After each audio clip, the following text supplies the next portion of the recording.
Bonjour à toutes, bonjour à tous.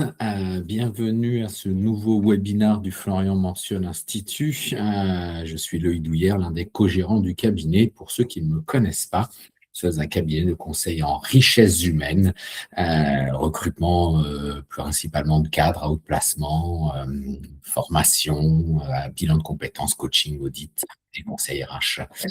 Bonjour Steve depuis la Sicile. Écoutez, ravi de savoir que vous êtes en Sicile. J'espère que vous m'entendez bien, que vous me voyez bien. Oui, Bruno, il y aura un replay de nos webinaires. Vous retrouvez tous les replays sur notre chaîne YouTube. Si Valentin est là, il peut peut-être mettre le lien. J'ai vu que Valentin était là. Tu peux mettre le lien sur le chat. Est-ce que vous m'entendez, vous me voyez bien et en même temps nous dire où vous êtes et puis voilà. Allez, j'ai Pascal qui me fait un petit pouce. Merci Pascal. Génial. Allez, super. Marc Rénal également de Toulouse est avec nous. Françoise est avec nous. Eh bien, écoutez, on est là comme traditionnellement pour certains. Merci de votre fidélité pour ces webinars qu'on a initiés il y a quelques années maintenant. Et aujourd'hui, on va parler des diplômes et de savoir s'ils sont encore importants, toujours si importants pour la carrière. Ce sont des webinaires interactifs pour ceux qui nous connaissent, donc n'hésitez pas à interagir dans le chat. À la Saint-Mathieu-Trévé, c'est pas très loin, Montpellier, je vois du Mandelieu. Pour l'instant, notre grand témoin, c'est la Sicile pour l'instant, il y a peut-être encore plus loin, je ne sais pas. Ajaccio aussi, super, la Corse est avec nous. Allez, sans tarder, j'avance tranquillement sur ce webinaire. Alors, la première, et comme je vous l'ai dit, c'est interactif. La première chose, c'est que je vais vous demander d'interagir dans le chat par une question. Vous allez avoir 4 choix, donc ne répondez pas tout de suite.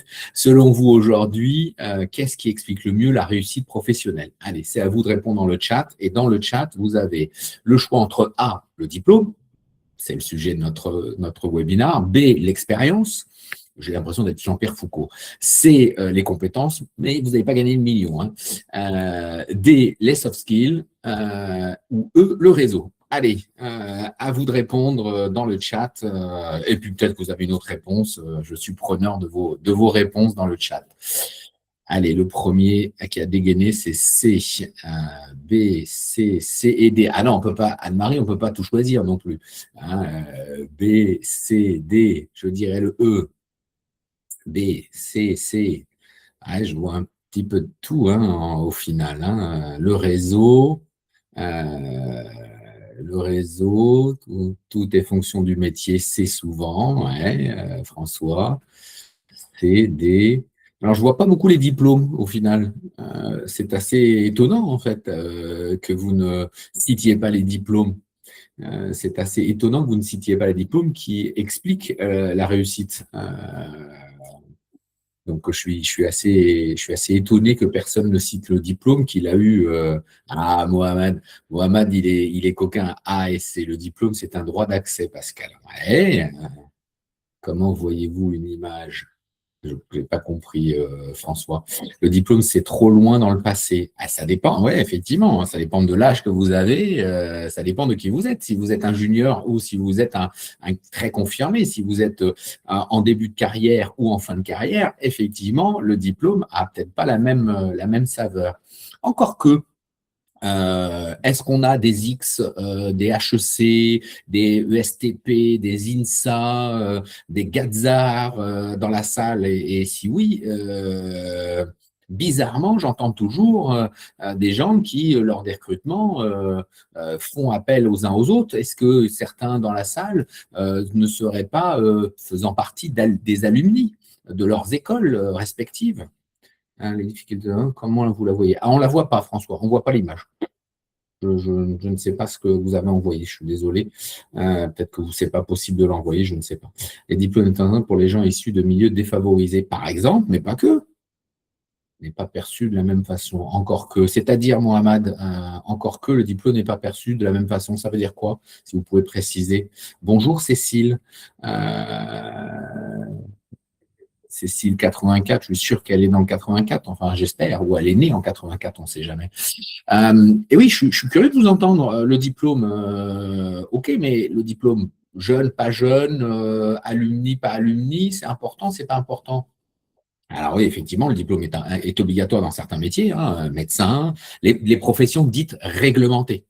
Mais il n'y en a pas tant que ça, en fait, des professions dites réglementées, agent d'assurance, médecin, comptable, encore que expert comptable, Cécile, soyons très précis. Un comptable d'entreprise n'a pas une obligation d'avoir un diplôme. C'est pas une obligation légale. Hein, pour être expert comptable, oui. Hein, pour certifier des comptes en tant qu'expert comptable, oui.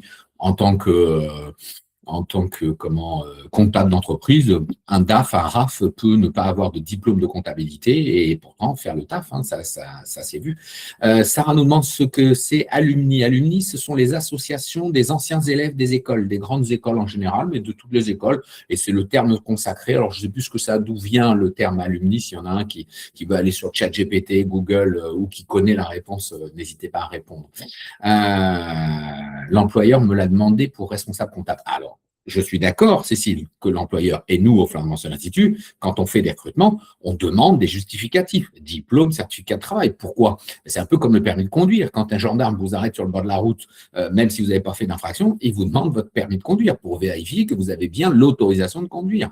Maintenant, le permis de conduire, c'est obligatoire. Le diplôme de comptable en entreprise n'est pas du tout obligatoire. C'est un choix de l'employeur de se dire, moi, ça me rassure de dire que. Pourquoi? Parce que le diplôme sanctionne quoi? Sanctionne le fait que vous avez vous avez la connaissance, pas là, j'allais dire la compétence, vous avez la connaissance par rapport à ce métier-là.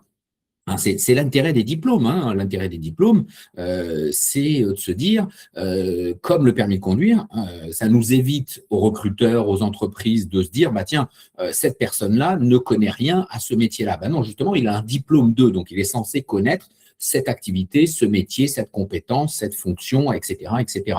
Et c'est là où l'employeur, et nous on fait systématiquement, hein, on demande systématiquement à tous les candidats, qui peut surprendre certains candidats, mais c'est la règle de base. Et vous allez dans un certain nombre de pays, notamment les pays nordiques, où les candidats envoient leur justificatif, les Allemands, ils envoient leur justificatif en même temps que le CV.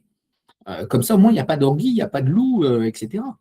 C'est la transparence la plus honnête et claire. Hein. Je ne vois pas ce qu'il y a de choquant à demander des diplômes ou un certificat de travail à un candidat.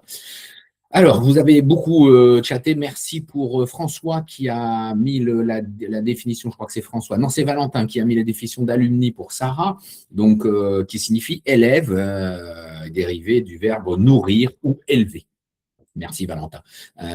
Maintenant, les entreprises ne prennent pas souvent les personnes avec diplôme car il faut les payer plus. Ah oui, ça c'est aussi un sujet. Tout dépend des diplômes. Comment vont les affaires si l'entretien a lieu avec une personne moins qualifiée?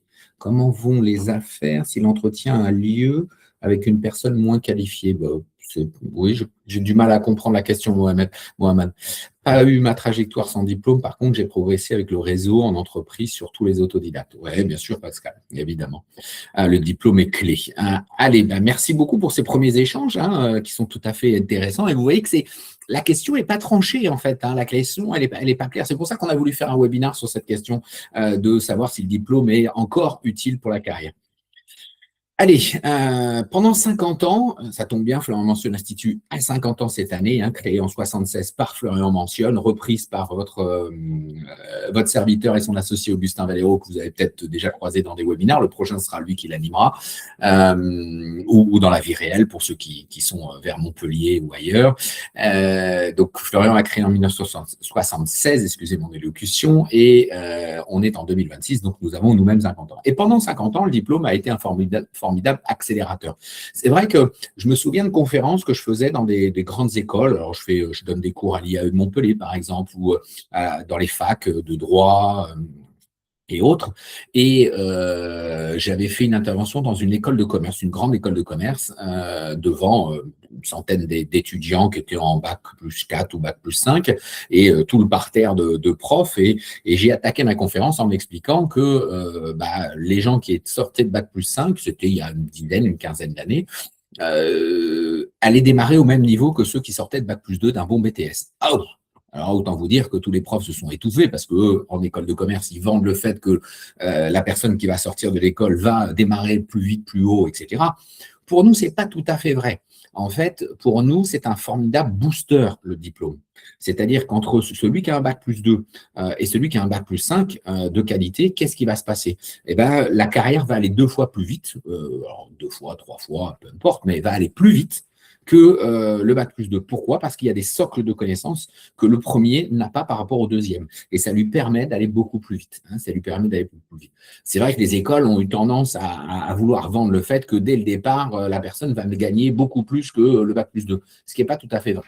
Hein, ce qui n'est pas tout à fait vrai, donc les écoles ont du mal. Mais il n'en demeure pas moins que pendant 50 ans, le diplôme a été un formidable accélérateur parce qu'il démontre une capacité d'apprentissage. Évidemment, hein, quand on passe des diplômes, ben, on a appris et on passe son temps à apprendre, hein, c'est ça le principe. Ça valide des connaissances, c'est ce que je vous disais tout à l'heure, c'est comme le permis de conduire. Le permis de conduire valide le fait que vous avez la connaissance pour conduire. C'est tout. Et ben, le diplôme de comptabilité valide le fait que vous avez des connaissances en comptabilité, en plan comptable général, etc., etc. Mais dans tous les métiers, c'est à peu près la même chose. Hein, c'est le socle théorique. Le diplôme rassure, ça donne de la crédibilité au candidat, hein, parce qu'on va parler de recrutement et de candidat. Donc, ça rassure l'employeur. La preuve, hein, c'est que Sarah ou Cécile nous expliquait que l'employeur lui a demandé son diplôme de comptabilité pour un poste en responsable comptable. Bah, ça a rassuré le client et ça a rassuré l'employeur de savoir que, qui est peut-être un client d'ailleurs, de savoir que vous avez le diplôme ou pas. Ça filtre, évidemment, en tant que recruteur, bah, ça peut filtrer, hein, d'avoir ou pas le diplôme. Alors, légal, pas légal, obligatoire, pas obligatoire, infirmière, évidemment obligatoire, médecin, évidemment obligatoire, comptable en entreprise, pas obligatoire. Mais par contre, entre deux candidats, un qui a un DSCG et l'autre qui n'a qu'un DCG, hein, pour ceux qui connaissent le monde comptable, DSCG, c'est diplôme supérieur de comptabilité, et DCG, c'est le diplôme de comptabilité. Donc, vous comprenez qu'il y a un niveau d'écart. Alors, ils ont des nouveaux noms, etc. Ben, entre deux candidats à un même poste, etc., à valeur égale, si je peux avoir pour le même prix, il y a toujours une histoire de prix, hein, tout à l'heure, il y a je ne sais plus qui me parlait de rémunération, bah, je me dis, tiens, si je peux en avoir un qui a un meilleur diplôme, je me dis qu'il a probablement de meilleures connaissances. Et enfin, effectivement, en début de carrière, il ouvre des portes. Il ouvre des portes, pourquoi? Bah, parce qu'il me permet d'accéder à certains postes où il est demandé ces diplômes-là. Mais également, tout à l'heure, c'est Pascal qui parlait de réseau et on a parlé d'alumni. Bah, le fait d'avoir fait telle ou telle école, pourquoi les gens se battent pour faire des prépas et des grandes écoles, etc. Bah, parce que c'est aussi la garantie, le gage de rentrer dans un réseau autour de cette école. Donc, ça ouvre des portes. Ça ouvre des portes de deux manières. Un, par le diplôme en lui-même, la qualité du diplôme, la qualité de l'enseignement, qui est reconnue par les professionnels. Et deux, le réseau relationnel. Je prends par exemple l'ESTP, dans les travaux publics, qui est une école très réputée. Eh ben, c'est vrai que les gens qui ont fait l'ESTP reconnaissent la valeur de ce qu'ils ont vécu en enseignement et donc ils sont plus aptes à recruter d'autres ESTP et l'histoire se reproduit. Alors, c'est un petit peu la difficulté aussi de ce genre de choses. Alors, il y a plein de questions. Je vais essayer de remonter un petit peu le fil, excusez-moi. Là, hop, je m'en suis arrêté là. Un RH connaît-il bien les spécialités? Ah, bah, c'est tout le job c'est tout notre job, la science des RH, des recruteurs. C'est Mohamed. Pour connaître bien les spécialités, notre métier, c'est de discuter, d'échanger, d'évaluer, de diagnostiquer avec les managers opérationnels pour comprendre leur métier. Et comprendre, et moi je fais ça tous les jours en tant que recruteur, en tant que consultant recrutement, parce que je reste avec Augustin, on reste des consultants opérationnels. Avant vous, avant tout à l'heure, j'étais avec des clients, avec des candidats. Après, j'aurai d'autres candidats dans la journée et des candidats dans la journée et des clients dans la journée. Et donc, mon métier, c'est d'évaluer en permanence les choses, que ce soit avec les entreprises, comprendre avec les managers quelles sont les compétences, quelles sont les spécialités. Et des fois, on va dans des métiers extrêmement techniques, extrêmement complexes, extrêmement pointus, où la sémantique est très difficile à démêler parce qu'un responsable comptable ou un responsable comptable, je peux vous dire que ce n'est pas toujours simple. Hein. sur un papier, sur le manager qui vous dit « Ah ben moi, je cherche un responsable comptable. Ok, mais qu'est-ce que tu mets là derrière ?» Et pareil, le candidat, il va mettre « Je suis responsable comptable. » Ok, mais responsable comptable de quoi? En cabinet, en petite entreprise, en grandes entreprises, etc., etc. Et donc, en fonction de tout ça, c'est le travail du RH de travailler aussi bien avec l'entreprise, surtout en diagnostic amont, et c'est bien le travers souvent de certains RH ou de pseudo-consultants recrutement qui se fient uniquement à la fiche de poste et qui n'y connaissent rien. Et quand vous faites les entretiens, c'est une catastrophe. Évidemment, je comprends. Depuis 35 ans, je sais d'entendre le mot « trop qualifié ». Que cherche-t-on au juste dans l'entreprise? Bon, alors cette question, le trop qualifié, moi je dis que c'est pas qualifié au bon, c'est pas le trop qualifié, c'est pas qualifié de la bonne manière, Mohamed, hein, je reste très prudent là-dessus. Alors, les filtres IA ATS sont de vrais blocages aujourd'hui. Alors attention, je vais essayer de rester très prudent sur l'IA parce que pour l'instant, l'IA dans les ATS, il n'y en a pas beaucoup. Je suis membre du Syntec Conseil Recrutement, qui est notre syndicat professionnel. Je suis membre d'un certain nombre de cercles où j'échange avec mes pairs. J'ai la chance de pouvoir échanger assez facilement avec plus de 200 à 300 dirigeants de cabinets de recrutement. De l'IA dans les ATS, il n'y en a pas beaucoup aujourd'hui. Ça commence, ça balbutie pour tout un tas de raisons diverses. Les ATS sont encore, les ATS, pour ceux qui ne savent pas, ce sont les applicants tracking system, les logiciels de recrutement qu'on utilise tous. On a, nous, notre propre logiciel qu'on a développé en interne, dans lequel il n'y a pas une seule IA. Je peux vous le garantir et vous l'assurer. Pour l'instant, hein, peut-être que demain ça évoluera, mais pour l'instant, quand un CV rentre dans notre base de données, c'est moi-même ou le consultant en charge du recrutement qui lit votre CV. Voilà. Et on lit tous les CV qui rentrent, même si en ce moment, il y en a beaucoup.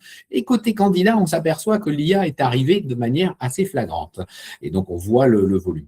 Donc, il n'y a pas ou peu d'ATS qui détiennent de l'IA. D'ailleurs, ça serait peut-être mieux avec de l'IA qu'avec des algorithmes aujourd'hui. C'est peut-être justement là quand il y a pas les bons mots-clés. Hein. Les ATS fonctionnent beaucoup aux mots-clés aujourd'hui. Et donc, quand ils travaillent aux mots-clés, les blocages peuvent arriver effectivement si on n'a pas les bons diplômes, les bons mots-clés, les bonnes formations, etc. Ça, je suis d'accord avec vous. Portes sont-elles liées à la source de diplôme, INSEAD des taux? Oui, ça peut être lié, bien sûr. Hein, les portes peuvent s'ouvrir, effectivement, Mohamed, par rapport au diplôme. Oui, oui, et par rapport à l'école que l'on a fait. Étant école 1, je me suis inquiété car certains BTS avaient, dans un domaine particulier, des compétences supérieures. Et oui, je suis d'accord avec vous, François. Au départ, quand on est jeune ingénieur et qu'on a des BTS face à eux, face à soi, parfois les BTS, les Bac+2, qui sont très techniques, très applicatifs, sont plus performants que les Bac+5. Moi, je l'ai vécu dans la Marine nationale. Pour ceux qui savent, qui connaissent mon parcours, j'ai fait 8 ans dans la Marine nationale. Je suis passé de chasseur de sous-marins à chasseur de tête. Vous irez voir mon parcours. Et effectivement, parfois, les techniciens maîtrisaient mieux que les officiers. Mais ce n'est pas très, très grave, en fait. Hein. Au départ, ce n'est pas très, très grave. Après, ils vont faire d'autres métiers, ce genre de choses. J'ai dans le compte un qui, alors attendez, ça chatte beaucoup, j'ai un qui était étonné par ma candidature. Ah oui, c'est possible. J'ai obtenu une licence et un RNCP sur le tard dans le domaine électromécanique, électrotechnique au CNAM et actuellement en cursus EI CNAM. Est-ce que cela a de la valeur après 25 ans de carrière? Oui, ça permet pour le diplôme que vous faites a posteriori pour valider, c'est certainement dans le cadre d'une espèce de validation d'acquis professionnel, ça valide en fait vos comment ça s'appelle, vos compétences. C'est pas que d'un seul coup vous allez prendre de la valeur absolue, mais ça permet d'expliquer aux gens que vous avez eu aussi bien la pratique que la théorie. Et les deux sont importants. Je ne peux pas dire qu'il faut que de la pratique ou que de la théorie. Bonjour, comment voyez-vous que certains candidats ont eu recours à l'IA? Alors, déjà dans les lettres de candidature, dans les types de CV, on a de plus en plus de CV dans lesquels il y a les mots-clés exacts de l'annonce qui ressortent. Parce que l'IA, quand on lui envoie le CV et la lettre et l'offre d'emploi et qu'on lui dit fais-moi une candidature qui colle à ça, à la machine, elle est un peu bête et donc elle vous met des mots-clés à l'identique. On voit bien, on a les titres qui sont à l'identique. Là, j'ai eu une dame, pas plus tard que ce matin, sur un poste de coordinateur QSE maritime qui, bizarrement, dans son CV avait exactement ce titre-là, alors qu'elle ne travaille pas dans une société maritime. Donc, dans une de ses expériences, c'était marqué coordinateur QSE maritime.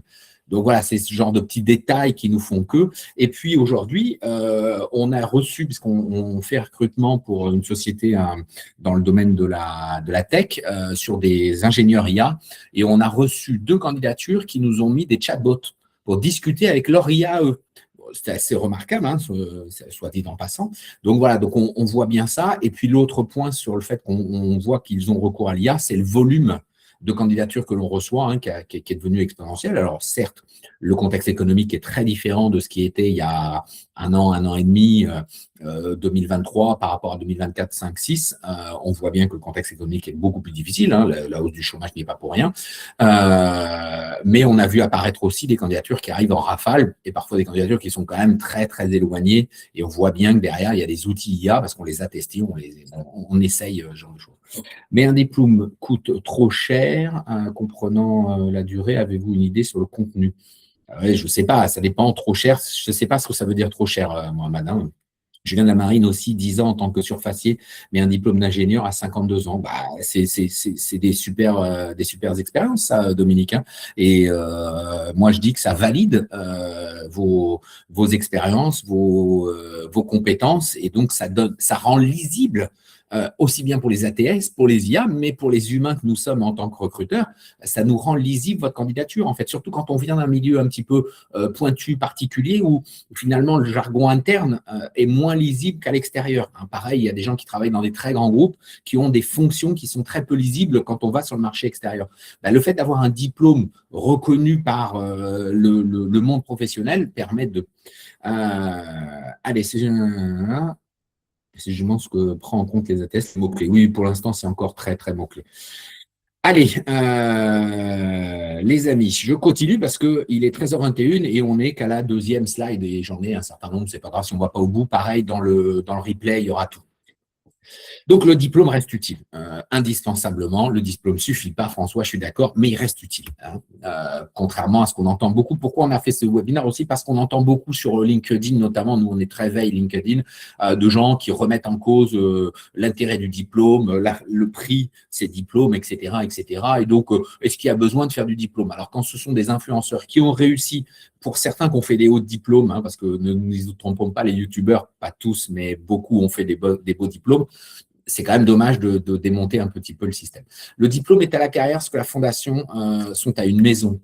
Une maison sans fondation, et je sais qu'il y a des gens du BTP dans la salle, ou en tout cas des métiers techniques, bah, une maison sans fondation, bah, ça ne tient pas longtemps. Hein, ça peut tenir, ça dépend du sol, mais bizarrement, au bout d'un certain temps, ça ne tient pas très, très bien. Et pareil, si on n'a pas les diplômes, il nous manque les fondations. Et d'un autre côté, si on n'a que les fondations, c'est-à-dire que si on n'a qu'un diplôme, mais qu'on n'a pas d'expérience, qu'on n'a pas accumulé, qu'on n'a pas bonifié sa personnalité, son comportement par rapport à son métier, bah, ça ne marchera pas non plus, parce que vous n'avez pas vu dans une maison où il n'y a pas les murs, les fenêtres, etc.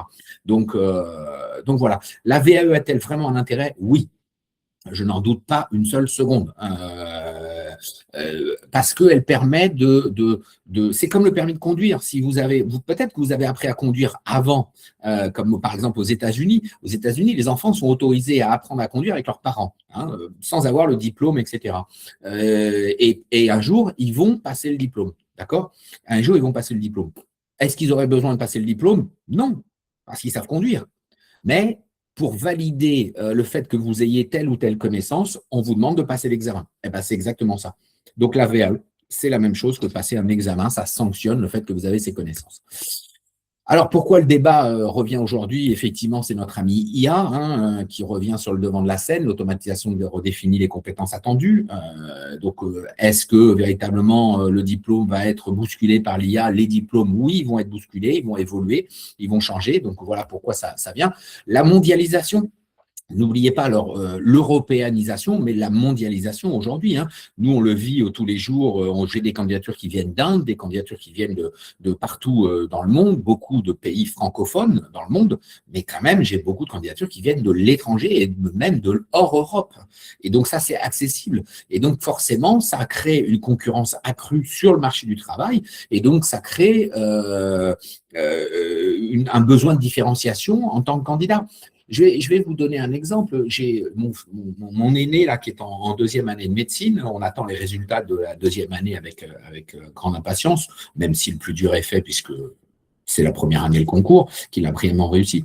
Et donc, je m'étais intéressé à Sciences Po et Sciences Po Paris. Donc, les gens de Sciences Po Paris sont venus dans son lycée, on est allé écouter, et les gens de Sciences Po Paris vous disent une chose très, très claire, ils ont tellement de demandes nationales, européennes et étrangères que, un candidat français ne peut passer qu'une seule fois la candidature à Sciences Po Paris, c'est l'année de son bac. Deux, il ne suffit pas d'avoir son bac avec mention très bien et des notes au-dessus de 18 de moyenne, etc.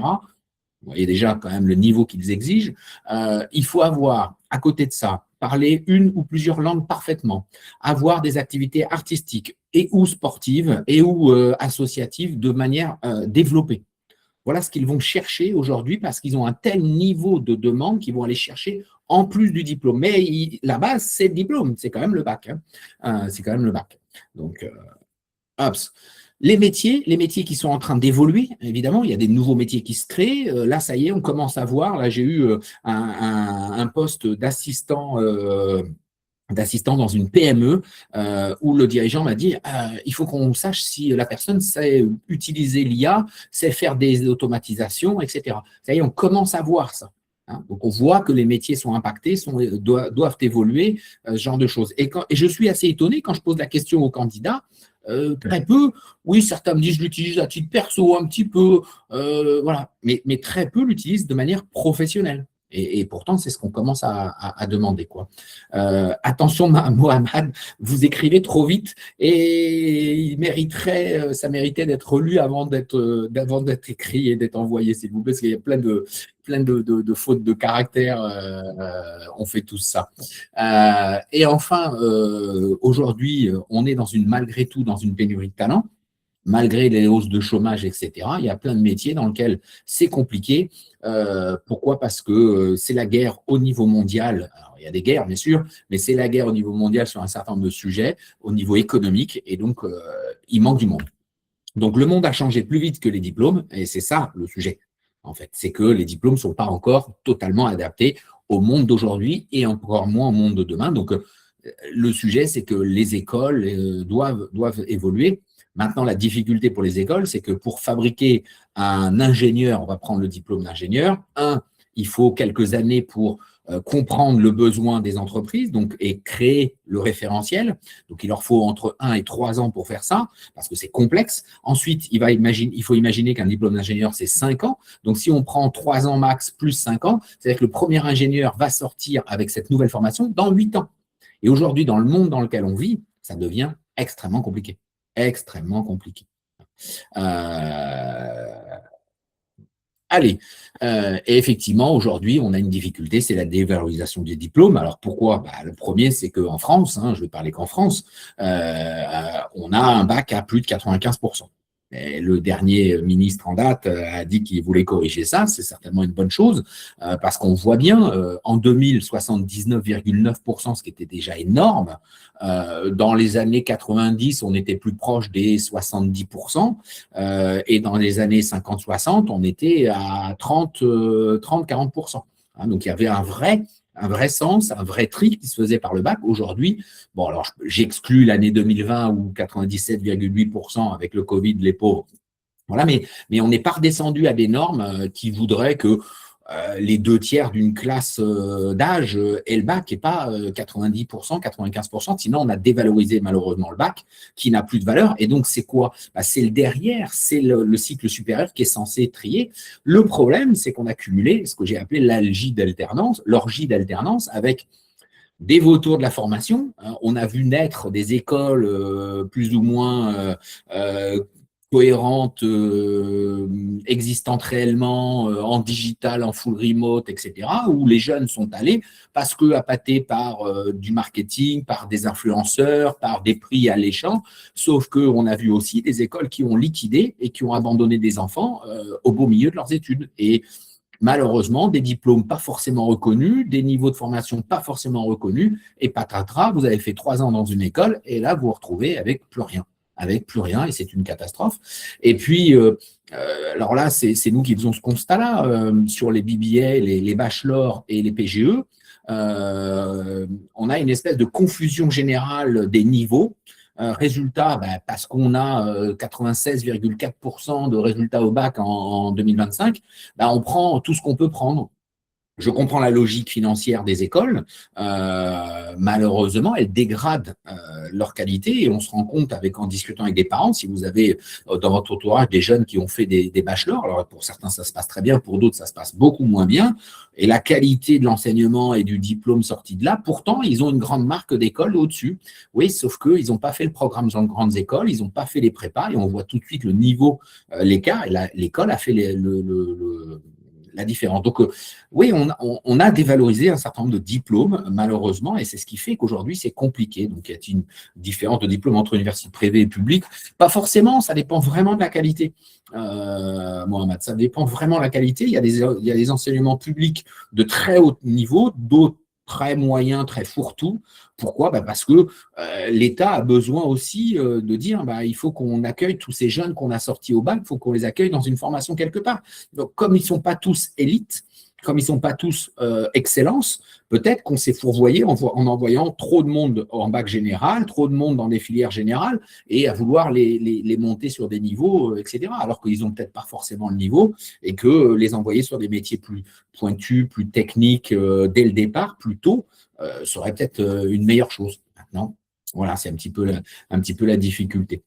Alors, il faut faire la distinction entre le diplôme de formation initiale et la formation continue en cas de reconversion et d'évolution. Bien sûr, Anne-Marie, évidemment, évidemment, et je vais en parler tout à l'heure. Soyons très clairs, le diplôme de base initial est une chose, la formation maintenant, et j'espère que tout le monde dans cette salle en est largement conscient, est quelque chose que vous allez devoir faire toute votre vie. C'est-à-dire que les gens qui performent, ils apprennent en permanence. En faisant ces webinars, je vous révèle un secret pour ceux qui font des webinars ou qui donnent des cours, je suis obligé de continuer à apprendre. Et c'est pour ça que j'adore faire ça. Parce que ça m'oblige à aller fouiner, fouiller, apprendre, écouter, avoir une veille, me renseigner, etc. Quand je fais des webinars, quand je fais des conférences, quand je donne des cours, je suis obligé, voilà pourquoi je garde des cours auprès des écoles, ça m'oblige à garder moi-même mon niveau de connaissance. Alors, je ne le sanctionne pas forcément par un diplôme, ou une certification ou une formation, mais ça m'oblige à continuer d'apprendre en fait. Et de temps en temps, il y a besoin de certifier. J'ai eu une certification il n'y a pas très longtemps de consultant en recrutement européen par mes pairs, etc. Donc voilà, on apprend plus. Tant que l'on apprend, on progresse. Bien sûr, évidemment, Dominique, évidemment. Et il faut continuer à apprendre. Et il faut continuer à apprendre. Allez, petite question, ça va être à vous de répondre. 2 personnes, même diplôme, même âge, même entreprise, et pourtant, 10 ans plus tard, il y en a un qui est DG et l'autre qui est toujours au même poste. Pourquoi?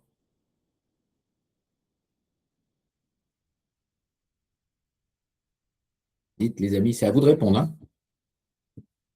Ils sont sages. Le savoir-être, Dominique. Les ambitions peuvent différer. PDG plus, voilà, implication dans l'entreprise, adaptabilité, charisme, la personnalité, n'a pas su se valoriser, la motivation. Ils sont différents, évidemment, ils sont différents. Et motivation et d'engagement, soft skills et motivation. Eh oui, c'est l'envie, bref, le comportement, la personnalité. On n'a pas tous l'ambition d'être PDG, on est d'accord, mais celui qui reste au même poste, il ne faut pas qu'il soit jaloux, envieux, mal dans sa peau, etc. Et puis souvent, il y a une difficulté, c'est au-delà, alors j'ai fait volontairement caricatural avec le DG, celui qui est au même poste à l'informatique, à la comptabilité ou je ne sais quoi. C'est pas aussi caricatural, mais en attendant, il y a aussi se pose la question de la rémunération. Et donc, voilà. Il y a des cas contraires, bien sûr. Ce que le diplôme dit, un niveau de connaissance, une capacité d'apprendre, la persévérance, la discipline, le raisonnement, l'acquisition d'un socle. On est d'accord là-dessus. Mais ce qu'il ne dit pas, c'est le leadership. Je l'ai vu tout à l'heure. C'est le courage, c'est l'intelligence émotionnelle, c'est l'adaptabilité, c'est la créativité, c'est la résilience, c'est la capacité à décider, c'est la performance future. Bref, que des soft skills, que du comportement. Et c'est exactement ça. J'aime bien Marc Rénal, notre consultant de Toulouse qui est avec nous dans la salle. Marc, qui dit compétence plus opportunité. Et oui, pour passer compétence plus opportunité. Mais finalement, savoir saisir les opportunités, Marc, c'est une compétence. C'est une compétence, c'est un comportement, c'est un soft skill, comme on dit aujourd'hui. Savoir saisir les opportunités. Et donc, c'est ça qui est important. C'est ça qui est important. Et donc, attention, effectivement, le diplôme ne suffit pas. Le diplôme ne suffit pas. J'essaye d'avancer, hein, et n'hésitez pas à m'interrompre dans le chat, j'essaye d'y répondre, mais il est déjà 13h34, donc j'essaye d'avancer. L'IA ne remplace pas le diplôme, hein, contrairement à ce que tout le monde est en train d'essayer de nous faire croire, l'IA ne remplace pas le diplôme. Peut-être que l'IA va donner des cours, peut-être que l'IA va vous former, mais elle ne va pas remplacer le diplôme. Quoi qu'il arrive, peut-être que c'est elle qui va vous faire passer le diplôme. En revanche, ce qu'elle fait, c'est qu'elle change la valeur du diplôme. Et oui, et oui, si le diplôme, au fond, l'enseignement, la qualité, le niveau de sortie des étudiants, parce que le niveau d'entrée n'est pas le bon, parce qu'on a mal sélectionné les étudiants au départ qui doivent entrer dans tel type d'enseignement pour avoir le socle de compétences pour pouvoir avancer et pouvoir arriver à un niveau de connaissance que l'on veut obtenir en sanctionnant par ce diplôme, là, c'est clair que l'IA va bousculer. Hein, l'IA va générer des diplômes. Et pourquoi pas? Et pourquoi pas? Voilà, il n'y a pas de limite. Il n'y a pas de limite. Hein. Et pourquoi elle ne générerait pas des diplômes? Et elle ne vous et pourquoi l'IA ne serait pas votre professeur, votre enseignant, etc. Parce que avant, connaître, c'était un avantage. Juste connaître. Hein, juste connaître, c'était un avantage. Attention, Mohamed, hein, générer des diplômes, des vrais diplômes, hein, sanctionner, fait une formation. Attention, quand je dis diplôme, c'est formation. Hein. C'est pas fabriquer un faux diplôme, parce que l'IA, c'est faire ça aussi. Avantage, hier, l'avantage, c'était la connaissance. Hein, et effectivement, on se retrouve aujourd'hui embêté avec certains professeurs, enseignants, etc., qui n'ont pas encore compris que la valeur de ce qu'ils enseignent, c'est pas tant la valeur du savoir. Le savoir, aujourd'hui, on l'a à disposition très facilement. Par contre, c'est vérifier que ce savoir est vrai, qu'on ne se fourvoie pas, parce qu'on l'a tous vu avec les IA, ça part un peu à volo parfois. Et puis, de l'autre côté, l'enseignant, le formateur, appelez ça comme vous voulez, la personne, le percepteur, comme on l'appelait avant, il est là pour vous guider dans ce savoir, dans l'utilisation, dans la compréhension, de vous donner les clés sur quand on bloque sur quelque chose. Donc, c'est plus juste la connaissance, en fait, qui est important, c'est l'interprétation et la décision demain qui est importante aujourd'hui et demain. C'est comment j'interprète ces données, ce savoir que j'ai à disposition et qu'est-ce que j'en fais de tout ça. Qu'est-ce que j'en fais? Le diplôme va me sanctionner ça, et donc la formation, et donc les enseignants. On le voit dans les écoles IT qui ont été bousculées il y a déjà une 10-15 d'années avec des écoles, école 42, hein, l'école développée par Xavier Niel, le patron de Free, mais aujourd'hui, des écoles comme Epitech et autres se sont lancées aussi sur ces sujets-là, où finalement, il n'y a plus vraiment d'enseignants. Il y a des coachs, des apprenants qui sont là pour les aider. Pourquoi? Parce que aujourd'hui, apprendre à coder, en plus là, avec Claude Code, c'est même plus la peine. Par contre, savoir comment discuter avec Claude Code, quoi faire, comment l'interpréter, comment l'amener à telle ou telle solution, etc.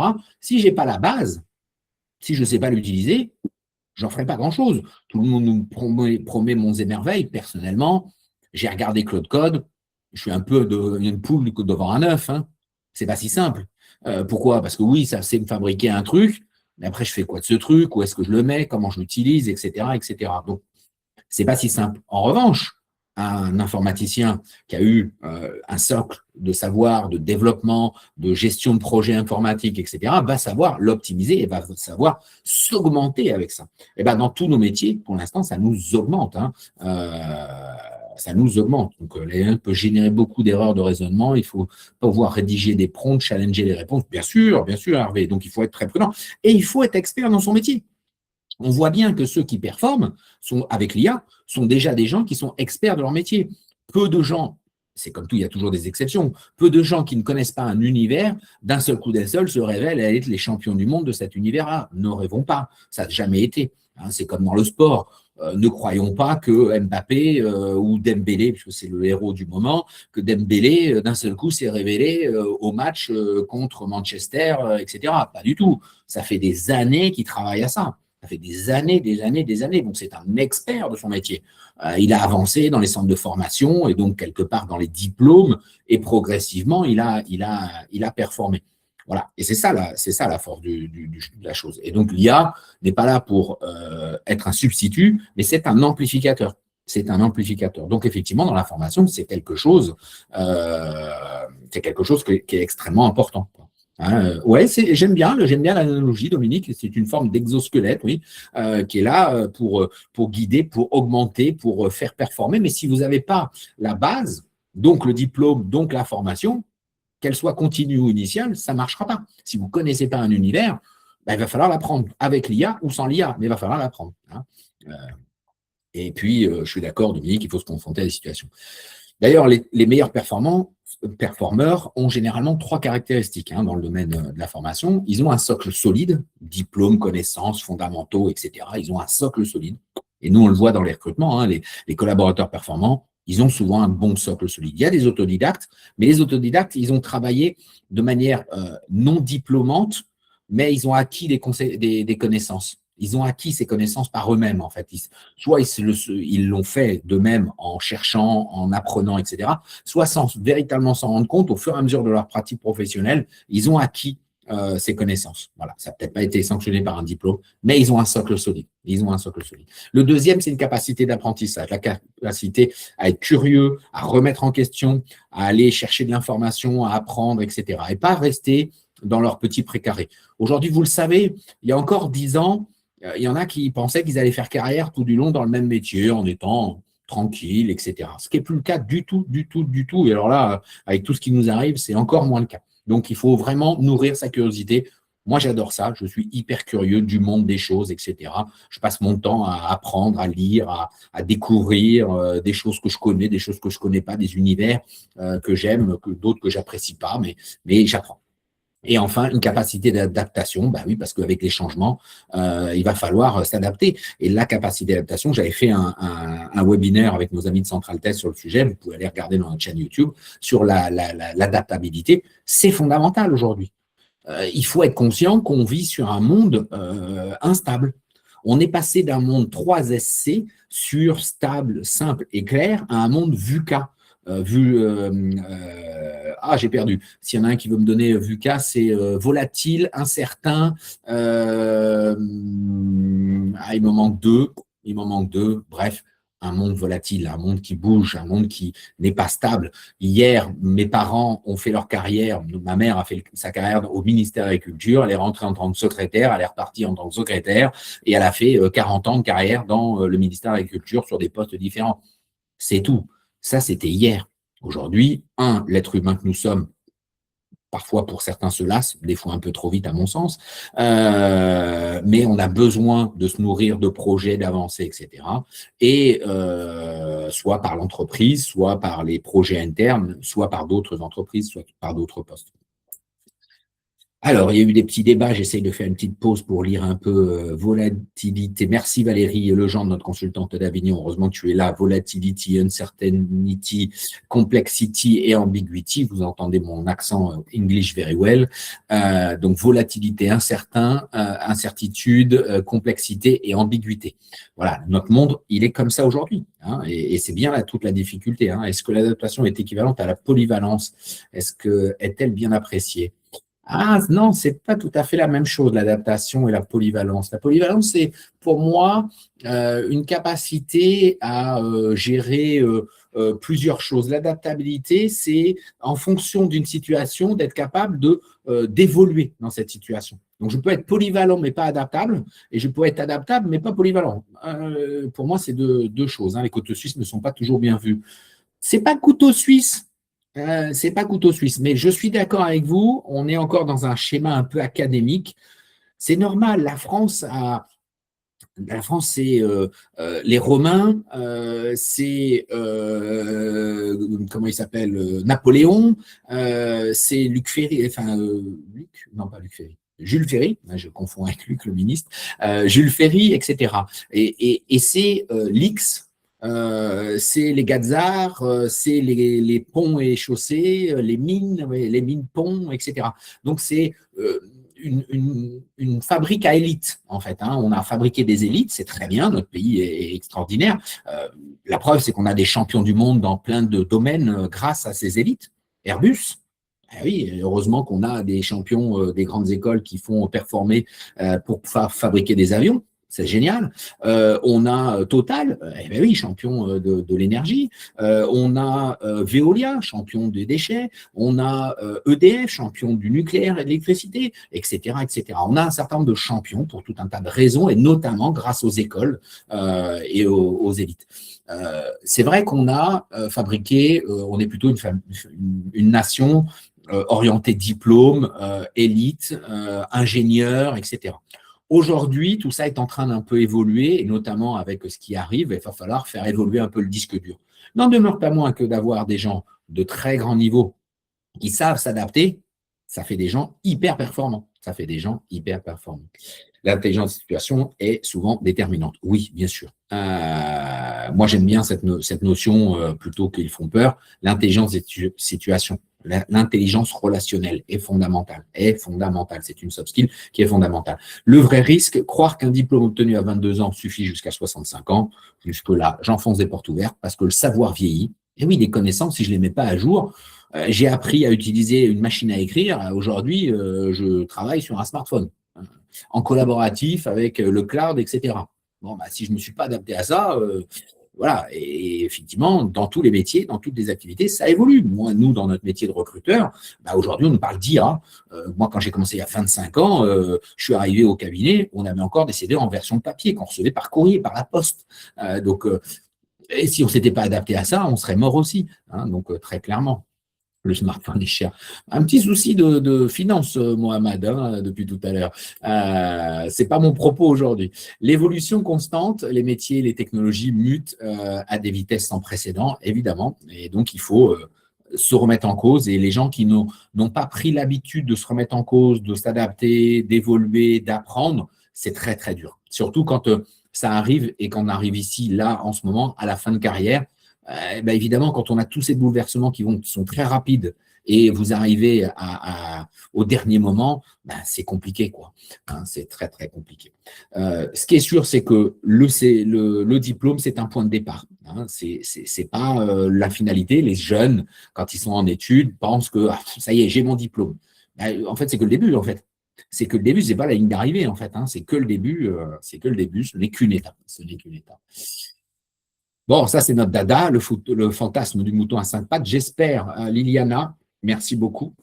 Il est 13h47, je vais essayer d'être rapide pour la suite. Le fantasme du mouton à 5 pattes.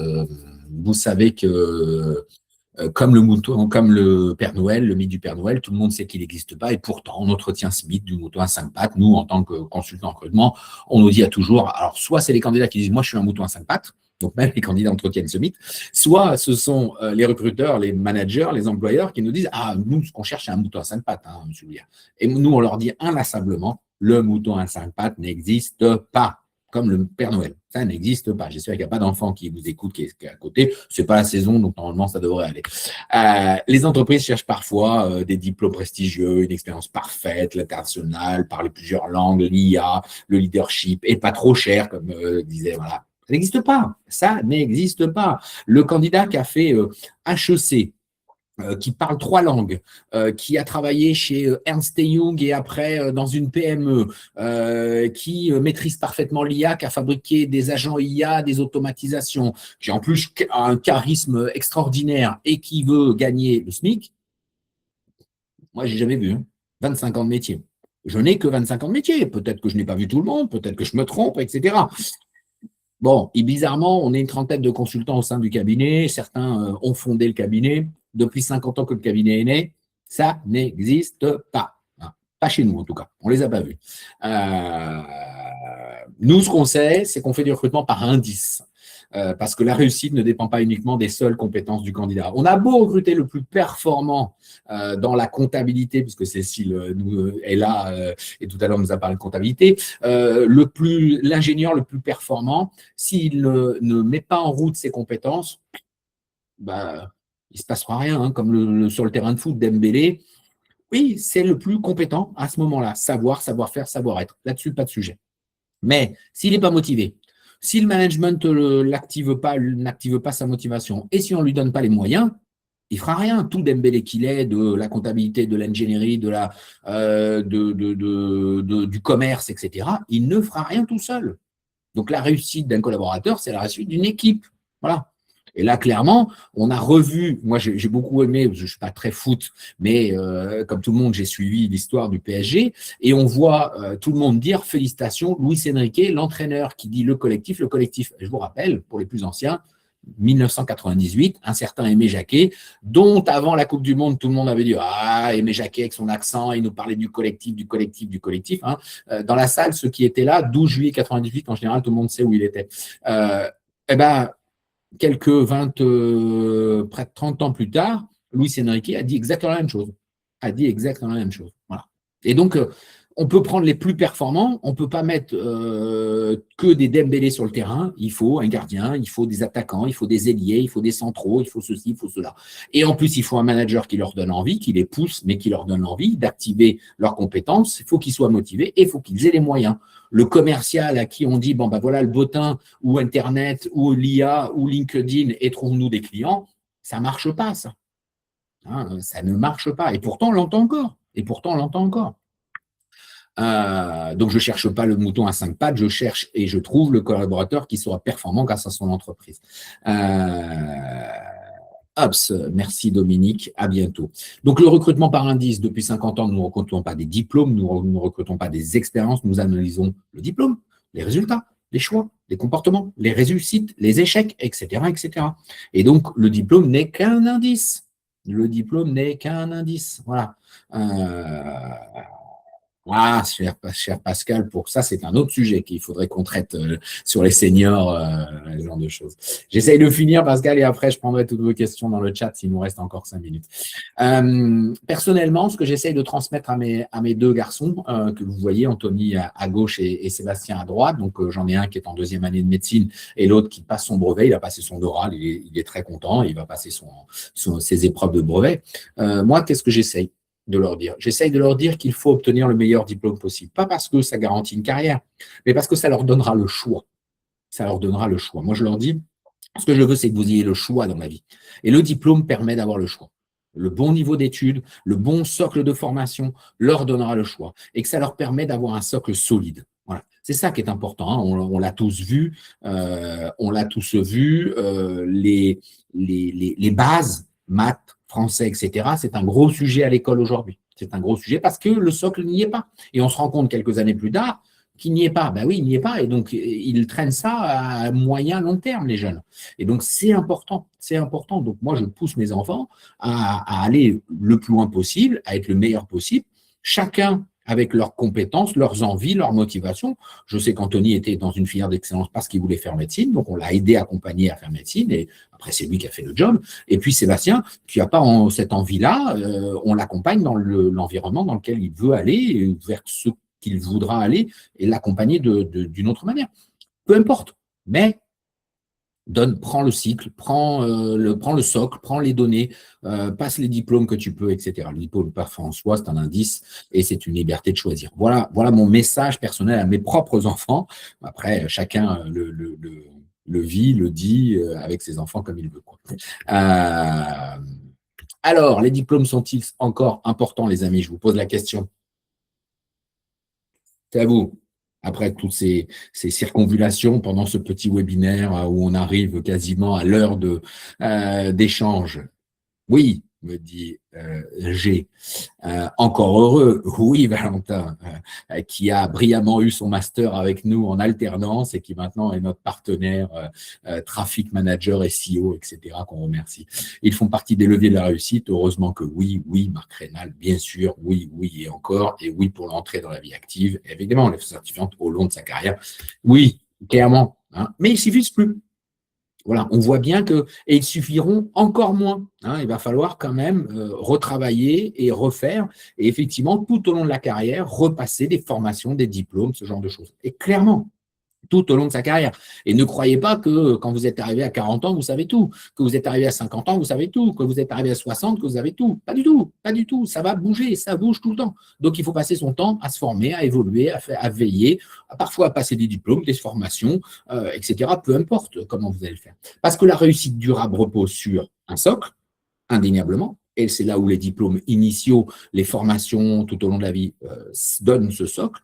L'apprentissage permanent, ce que je viens d'expliquer, l'adaptation, on est parlé également, le jugement, l'esprit critique, hein, avec notre ami IA, l'esprit critique, c'est un vrai sujet, je vous invite, et puis les qualités humaines, les soft skills, etc.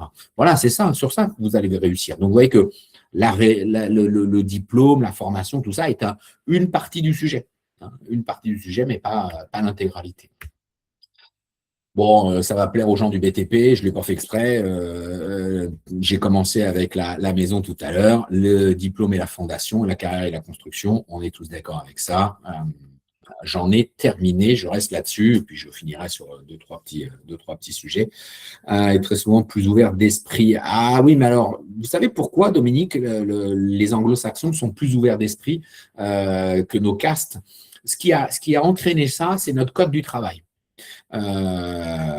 Selon moi, je reste très prudent dans ce que je vais dire, mais selon moi, notre code du travail est très verrouillant, très bloquant. Pour se séparer d'un collaborateur, c'est extrêmement difficile. Et donc, ça a rendu les recruteurs, les employeurs très frileux. Et donc, ils veulent des garanties. Là où, dans les pays anglo-saxons, c'est beaucoup plus simple, merci Anne-Marie, là où c'est beaucoup plus simple dans les pays anglo-saxons de se séparer. Et donc, comme c'est facile de se séparer, c'est facile de faire entrer et de tester et donc de moins avoir ce besoin absolu du diplôme d'éléments en entrée, puisqu'on va d'abord juger sur pièce. Alors, attention, ne nous trompons pas, il y a beaucoup de casse dans les pays anglo-saxons sur les premiers temps, parce qu'en fait, on n'a pas eu besoin d'aller aussi loin dans l'évaluation des compétences, des connaissances, du comportement. Voilà, on se dit, OK, tu sais faire, oui, tu as l'air de dire que tu sais faire, tu me donnes 3 trucs, OK, on y va. Et on essaye. Au bout d'une semaine, 15 jours, et c'est pour ça que les managers anglo-saxons sont beaucoup plus performants que les managers francophones, et français particulièrement. Pourquoi? Parce que nous, ils se reposent sur le fait que l'évaluation a été très performante en général. Ce n'est pas toujours le cas. C'est pas toujours le cas. Mais normalement, elle était plus performante. Et donc, derrière, les managers anglo-saxons se disent, français se disent, si on l'a validé, il a tel diplôme, tel ceci, et telle expérience dans telle entreprise, il va faire son job. Là où les anglo-saxons fonctionnent à l'envers. Donc, je fréquente depuis 30 ans et je ne vous raconte pas.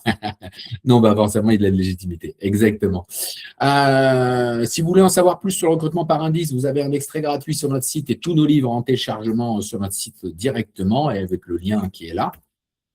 Les prochains webinars, le prochain, tiens, ça, je pense que ça va en intéresser certains vu les discussions que je vois. Bullshit job, pourquoi on s'y enferme, comment en sortir? Les bullshit jobs. Donc, ça sera le 9 juillet, ça sera Augustin, mon associé, qui le fera. Le 17 septembre, puisqu'après on fera la pause estivale, on se retrouvera pour 50 ans de richesses humaines, c'est nos 50 ans, et on fera un petit récapitulatif sur l'évolution des richesses humaines depuis 50 ans. Le 17 septembre, vous aurez normalement la chance de nous avoir tous les trois, Florian Mentionne, Augustin Valero et moi-même, en webinar. Et alors, celui-là sera peut-être en novembre. On ne sait pas encore si ça sera le 15 octobre. Gardez le 15 octobre, mais on parlera de vivre intelligemment ses émotions au travail, parce que c'est important aussi. Voilà, vous pouvez nous suivre sur LinkedIn, nous contacter directement. Je vous remercie. Il est 13h57. S'il reste une ou deux questions auxquelles je n'ai pas répondu ou auxquelles vous voulez que je réponde, merci Pascal. Vous n'hésitez pas. J'ai peut-être pas tout répondu. J'ai essayé d'être concis, précis. Voilà, après, on essaye d'être humble face à tout ça. Donc, voilà. Comment nous contacter? LinkedIn, cher ami. Le plus simple, c'est LinkedIn. Merci Jérémy. J'ai plein de merci. Bounou, bonne journée Steve. Merci Mohamed. Le lien indice. Directement, soit vous allez sur notre site internet directement, Cécile. Dans la section à propos, institut, vous avez tous nos livres et les extraits sont disponibles en ligne. Les extraits sont disponibles en ligne directement. Bon, eh bien, écoutez, il ne me reste plus qu'à vous quitter. J'arrête le webinaire. Valentin, je crois qu'on peut arrêter le webinaire et je vous souhaite à tous une bonne après-midi et un bon été si je ne vous ai pas d'ici là. À très bientôt. Merci. Au revoir.